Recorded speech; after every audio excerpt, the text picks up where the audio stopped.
6 weeks to go until the midterm elections, and it turns out the United States isn't the only country dealing with a border crisis right now. Could Washington lawmakers learn immigration lessons based on what's happening in faraway Sweden?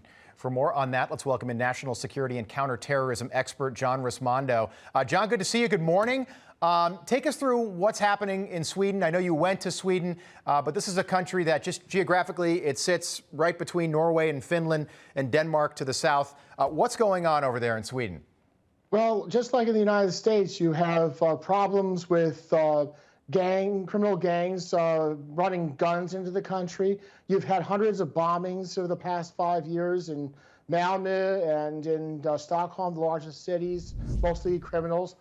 The Swedish National Police say that over 100 tons of drugs get smuggled into the country every year. I spent time with my relatives, fairly to the left on things like the environment, on social welfare. But for them, they voted for the right because they wanted law and order.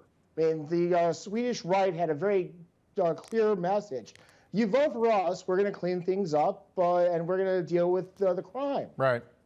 The New York Times had an opinion piece a few days ago that talked about this. It said the far right in Sweden is on the rise. Is that what you were seeing when you were there? No, I'm not seeing it. I'm seeing that the far right doesn't exist in Sweden.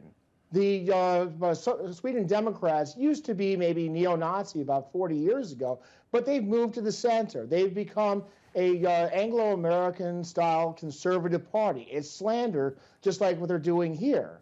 When you have people like my relatives who are like very much in the middle, voting for the right because they think they're going to get the problems with welfareism being given to immigrants, the failure of the Social Democrats to integrate the immigrants into Sweden's population.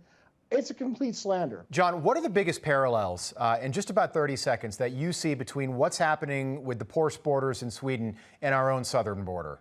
Well, in our own southern border, you have runaway criminal gangs. You have drugs being poured in. You have guns being poured in. You have, we don't know who these people are. Right. I mean, that's what we have in common. Yeah, you just don't picture this happening in Sweden, again, with Finland and Norway as the two countries that make up the majority of the border, but it's happening there. All right, John Rismondo, we appreciate the insight. Thank you. Thank you.